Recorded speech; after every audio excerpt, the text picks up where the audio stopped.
name's James Oliver Whipkey. I served in U.S. Air Force, 1967 through to 70 there. Okay. What was the highest rank that you obtained? Sergeant E4. Okay. What was your MOS? What did you do? Data Processing Machine Operator.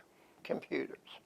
Okay. Operate a computer there. Fancy name for computer operator. Back that far, they weren't like what we have today. What kind of computers? Oh, golly. Well, what did you... Go ahead, sir. Well, yeah, we had the tapes, everything there, so it was magnetic tapes, basically, and punch cards. And computer ran would probably have took up most of this building. Oh, sure, some of the larger ones. What kind of data were you putting in? I was at Edwards Flight Test Center there, basically. Okay. I remember the F-111 there, so one programmer had programs on it, and the C-5A was just coming in, I think, when I got out there and all. And Okay. I remember they built a special hangar for it. And they got there, and the tail hung out, so they had to go and make a special door for it there and all. Okay. There and all, because they didn't make it big enough.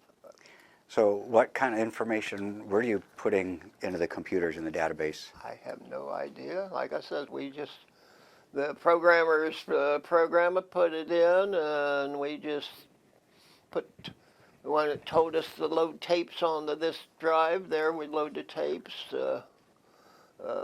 We did learn how the punch card system worked there, so the programmer would come in there and read out the printout, and then he'd go and go and punch up some new cards, put them in, and loaded those up there and all. Like I says, I have no clue about what.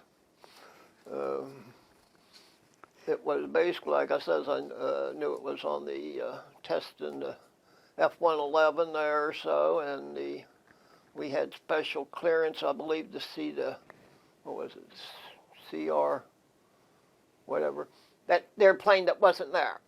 But if we had clearance there if we needed to go over and look at it for some reason there and all. But. Okay. Did you ever deploy? Ever go overseas? Nope. Best I could do is go to Mexico for the weekend. Okay. What base were you stationed at again? Edwards. Okay. Flight Test Center there. And that's where you pretty much spent the majority of your enlistment? Yes. Okay. What were some of the things you liked about the base? I don't know. It was 90 miles from Hollywood. Okay. 90 miles from Hollywood. LA, Los Angeles, but it was different. It's out in the desert and all. And when they say it don't snow, it does snow out in the desert. It gets cold at night, and all these people from the Northeast forget how to drive in snow after they spend a little time out there. I do know that. We have snow on the base. I think if they had 2 inches of snow, they would close the school. If they had more, they closed the base. Like I says there, I remember seeing them sliding and sliding around there, and like I said, quite a few of the people were from the Northeast United States. So, do you keep in contact with anybody that? I have no. I can remember maybe a couple names of people that I was in tech school with, but I haven't been in contact with any of them there for years, and don't know if they're still. Okay. Did no special memories from the base besides it was close to Hollywood and you could go to Mexico? Not really. Remember how? Like I said, I owned a few cars when I was out there, and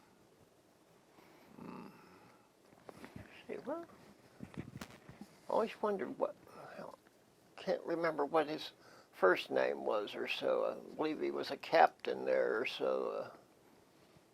Was he a doctor? I don't think he was a doctor. His last name was Bean there, so there he was some relation there to Judge Roy Bean there, so I know there and all. Like I said, I remember his name. Halfway remember one other guy's name, but basically it was almost like Sergeant Alphabet because he had Shawashinishi or something. I couldn't pronounce it then. I couldn't pronounce it. No, like I said, I just did my job. And Okay. How about boot camp? What do you remember about boot camp? Remember when I went in, I was going to go into the air police. Because I was a little nerdy guy. What they call nerdy, I guess, geeky guy nowadays. But I get in there and find out all my drill instructions are for former air police, and they were assholes. We looked at it the way they acted and all, so I didn't want to do that. And like I says, when it came in for job assignments there, I was surprised there. I had to ask people what it meant there, data processing machine operator. I'm from outside Wheeling, West Virginia country kid there, basically. And computer operator. Somebody made a mistake there. So what made you decide to join the Air Force? Besides, you had mentioned you wanted to be... That's what we did back then, or so, basically, or so. That's the way we was raised there, so you graduated high school if you didn't go to college, which very few of us had means to do that back then and everything there and all. And like I says there, my one brother there, he joined Marines. Another brother, he was in the Army, had been in the Army, and I can't swim. I didn't want to be in those, and Air Force there or so was, you had to be a high school grad to join there. So Army, Marines, or even probably the Navy, you got your parents assigned, you could join up there. So without, but. Are your brothers still living today? No, unfortunately. Ray died about four years ago, and my brother RJ there, he passed away last year there and all. Okay. So he came from a military family? No, just your brothers? No. The only one, that's what sort of cousin of mine there, up in Weirton there to, what was he wanting to join the American Legion or something there or so, and they needed military family there. He found out my great grandfather there. He'd been in the Civil War military there, but then my grandfather, he was a preacher on my dad's side. Dad there, he had kids and everything by the time the war came around and everything. But no, like I said, my brothers joined and had joined, like I said, there, well, basically to get away from the family. So they joined to get away family. You joined because it was the right thing to do. Well, yeah. Basically, like I says, or wait for the draft there. So at that time, the draft there. So sure. And at least you have a little bit of a choice when you do join up there and all. And everything. Okay. That's what, after I had joined there, so I heard my one brother had been in the Army there. He says he was trying to get a hold of me to tell me just wait it out, take my chance there, so and all that. Okay. But like I says there, patriotic there is the way we was raised back then or so, and to learn a trade. There's the military there. That's what I told people over the years there. Join the service there. They'll teach you a trade. Okay. Unfortunately, some of the trades they teach there you just don't carry over too good. Yes. But then, like I said, when I got out there, I tried to apply to places, computer jobs, but I couldn't remember the machines that we really operated. You know, I didn't want to operate, knew them, everything, and oh, well, those are obsolete. Oh, military does it entirely different than the civilians. I was in the Air Force. We had civilians working right alongside us there and all, and Air Force is the only difference between it and the civilian jobs was we wore a uniform. Sure. So, no good or bad memories from boot camp that you can remember? I don't know. I remember I liked the obstacle course. But I just, nothing special. I never didn't do anything special or that. What was it that you liked about the obstacle course?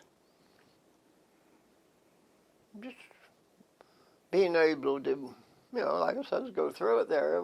After we got finished with that, I was asking, sorry, can we go again? And then basically, like I said, I did get through it there and all. Not the water obstacle thing there. Well, gee, I didn't want to fall in the dang water because I'd be there gasping for air, or even in 2 feet of water there and all. Okay. But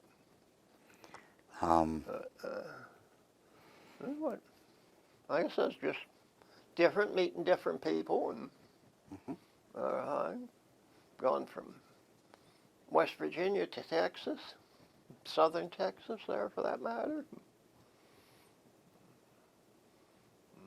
And some of the funny accents they had.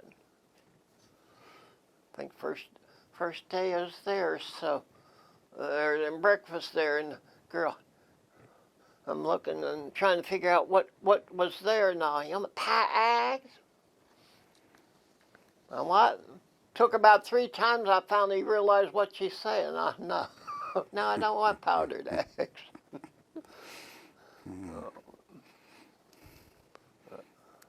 So,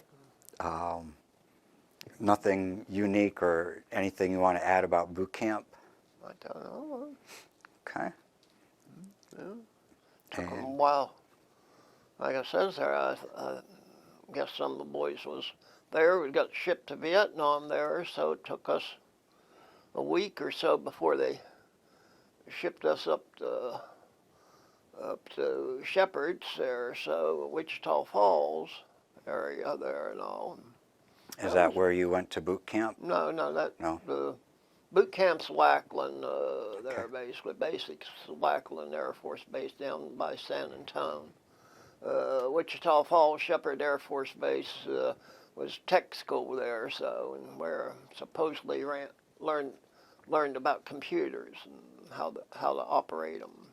Of course, then when we got to base the computers we learned on were not what they had on the base, so you sort of relearned it there. But it was, like I said, it was interesting there. Do remember there at, like I said, at tech school at Shepherd there, they decided to have non-commissioned officers or airmen there in charge of quarters there during the weekend instead of an officer, and I was one of the ones. Basically, they come in and, who's in charge of quarters there? That's me. What? No. And bought my first car there in the service, 1947 Plymouth sedan. The gray lady, she had been around base for years and everything. And $50 or $70, probably. I don't know if I paid that much. Forget how much I paid for her. And everybody was expecting me to sell her when I left. I drove her home. My brother was supposed to have a rebuilt motor put in for when I got out of the service there. So for money, I lent him and the wife to get build a house there. I come back and motor there, and he's expecting me to do the rebuilding and put in there and all. And that wasn't the deal. I've been looking for that car. So what about when you were in? Anything else that you want to share about when you were active duty, when you were in the military? Like I said, I didn't really do much of anything there. Went to work and went and read my books and learned and played pool by myself there basically, and not anything exciting. Okay. But out there when they asked me to do an interview, and I think, why?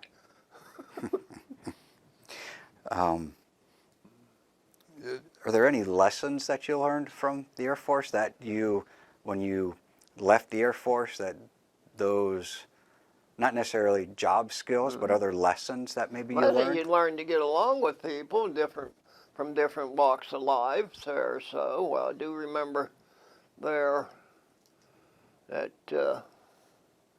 Edwards there, so there, everything there, so they coming and telling us if we're at the NCO club, and a black guy comes in and sits down, Afro-American at that time, and some of the other names that they called themselves, and that's where I know talking to one old black man there off base once there, and he says he wasn't sure who he was anymore, because first he was this, and then he was and now he's supposed to be Afro-American or something and everything. But if they came over and sit down at the table we was at, you know, and everything, we couldn't ask them to leave. But it did not work the same way. A bunch of black guys sitting around the table, and you go and sit down. What are you doing here, Whitey? You know, and this is when you were still at... Edwards Air Force Base, or Okay. Edwards there. So like I said, this would have been late 60s there and all and everything. And were they treated fairly? well, like I said, we all got along. Tinsley, he was from Portsmouth. What the hell was his? I forget what his first name was now. Everything. He was a black guy. Had a mustache there. He said he got basic there. They trying to tell him, you got to shave that off. They had pictures of him when he was a baby, had a mustache, everything there and all. And like I said, we wasn't allowed facial hair back then or so, or long hair there. So I know they changed that over the years here, there and all. But his roommate was... almost had the name there, but he was from Tennessee, big old hillbilly boy from Tennessee. And Tinsley said the first sergeant came in inspection one day and come in and checking and everything, and he stand their attention. They open up the locker, okay, and open up this other locker, and there's a sheet and a hood, a white robe and a hood there and all, and Sergeant turns to the boy from Tennessee there. Sergeant, is this your locker? And Tennessee's over there, black guy. No, sir, that's mine.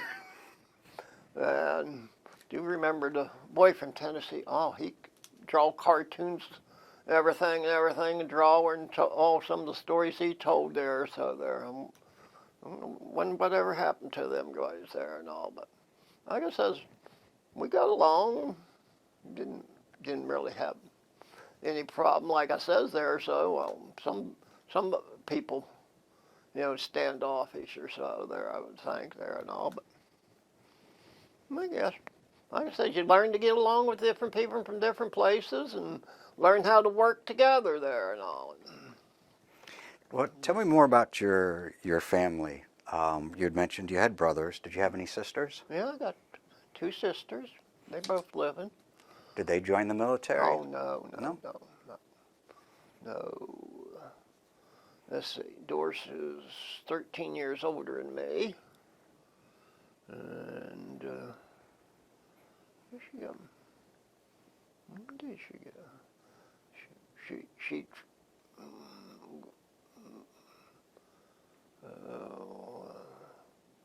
she worked in Wheeling, Sylvania, there and all, and she was worked down in Florida, lived down there for a while, and remember and everything. Like I said, I was 13 years. Like I said, my family is basically 3 generations. Okay. My sister Doris is 13 years older than me, makes her 86 now. Ooh, wow. Doris, you're getting old. And Ray, he was 12 years older than me. And RJ's 9 years older than me. And then my sister Linda, she's 2 years older than me. And then my brother, he's 7 years younger than me there and all. So we're spaced out there. The older ones were gone basically when we were teenagers and everything, or basically getting up there. They were basically adults already there and all, and going. And then my baby brother, like I says there, so he had mom and dad to himself. But when he's gone to school, right, his parents are the same age as most of the kids' grandparents there and all and everything. But he seems to turned out pretty good there and all. How about you? Do you have any children? Nope, I'm gay. They sort of didn't take that way. I sort of adopted a kid here a few years back here, but there's nothing official there and all. But. Okay. So why'd you get out? Because I was gay and homosexuality, and like I says, I read up on the regulations and everything, and I went in and turned myself in because I'm an honest person instead of keeping my mouth shut like they told you later to do. Okay. Everything. And so how long were you in? 4 years? 3 years, about 3.5 years there. So okay. No. Was it a 4-year enlistment that you signed for? 4 years enlistment, and I got. I should have, like it says there, I went and read the regulations, and according to what the Air Force had at that time, the only thing that I should have got basically a general discharge, and the only thing I'd be barred from is being buried in the military cemetery, military honors, which you're 21 years old, who's worried about right. everything there and all. But then when I got out and I went to the VA there, because you get discharged, you can get unemployment there, so basically for at that time. And VA wouldn't touch me, but, well, the front desk there, they look at it there, and, because more paperwork, people told me I should ask somebody higher up, but nobody tells you that. Sure. And like I said, all these years, I figure I get along okay without them there, so. Well, it seems like you have, huh? Yeah, and until, like I said, I just ran into Nate up there, so, and I got a house up there selling, and he asked me, and when he came by, I seen he had the VA center on, and we got to talking, and I said, well, I was in the Air Force there and all and everything, long time ago, everything, and he asked me to come in and tried to sign me up and tried to maybe get my discharge upgrade and get me benefits or something, and I don't know how good that's going to work out. Nate's really good at what he does. Yeah, well, like I said, they sent me the paperwork, and we can't do anything until we review your discharge and why it should be upgraded. Well, the whole thing's changed there, so everything we didn't have. At my time, it was keep your mouth shut and your head down low, and avoid any trouble there and all and everything. And then Clinton come along and said he was going to do it, but the wishy-washy did the don't ask, don't tell, and now, heck, they having transgenders served there openly there and all and everything. But Did that cause you problems in the military, or I don't think nobody? so.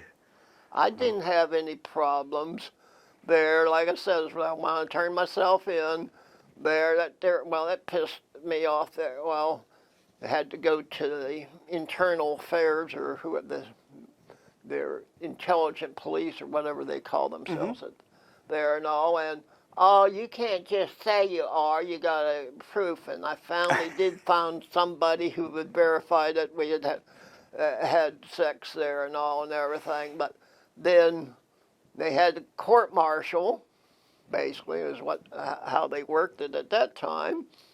And one of the guys who worked in my department with me, sergeant there, well, he's a staff sergeant, but I guess, or he head of me and everything. They had him in, and he didn't exactly help any.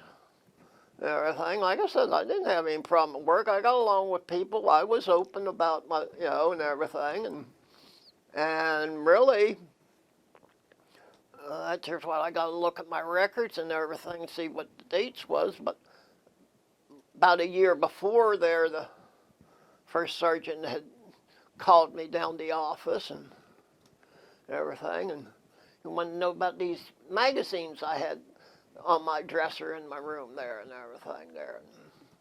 And, well, they're homosexual magazines. Are you? I might be.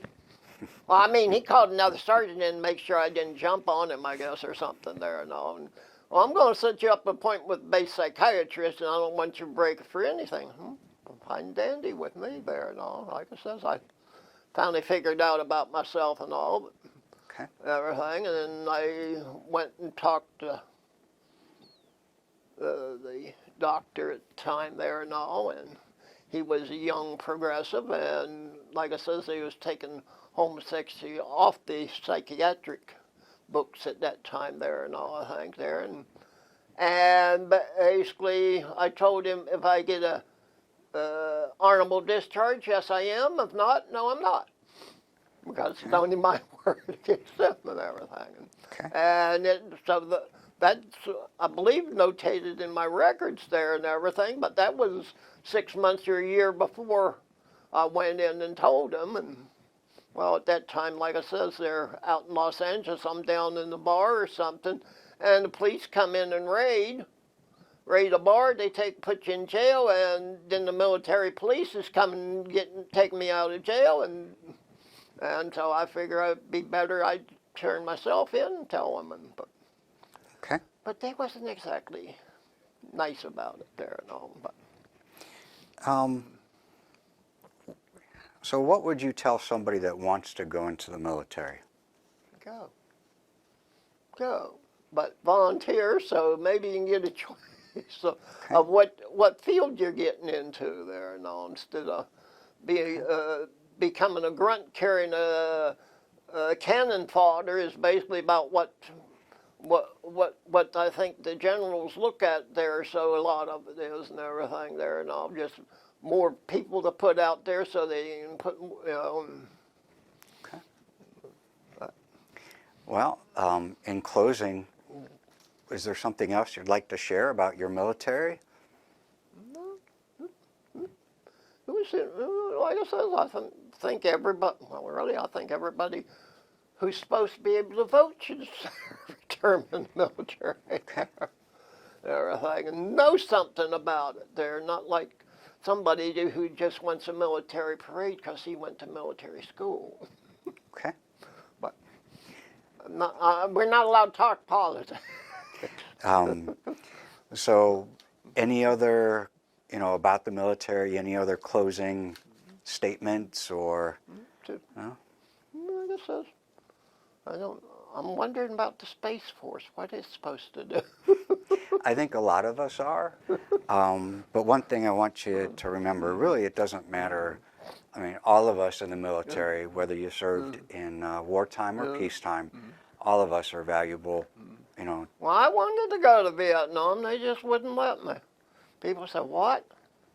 Overseas pay, combat pay, everything. If you're smart and didn't spend it and waste it there, you have a nice chunk saved up when he got back. And like I said, really, if I had to do it over again, well, I wouldn't have met a lot of people I've met since then or something, but kept my mouth shut and stayed in for my 25, 30 years and had a nice retirement. And, Sure.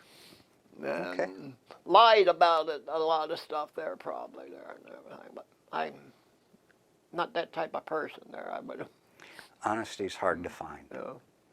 It is nowadays. And really, really, at the same time I was getting discharged, Sergeant Machovich or so, who had, what was it, with Reagan or so, had stepped in and there or so when one of the presidents got shot at or something there and all. He got an honorable discharge for being homosexual. But then he had some big name backers, I think, or something and everything. Like I said, I went down and talked to Troy Perry, MCC Church at the time, and asked him, well, we could maybe get some people come out and demonstrate or something there at base. But, you know, like I said, trying to get somebody at that time to stand up for you and you not anybody or. Right. But.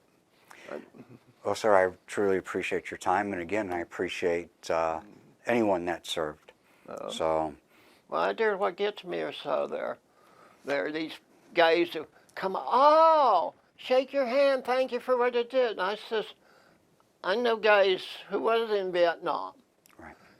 You did that, you'd be picking yourself up off your there. I says, don't there, so there, Sure. so no, there, so there, no. All right, sir. Well,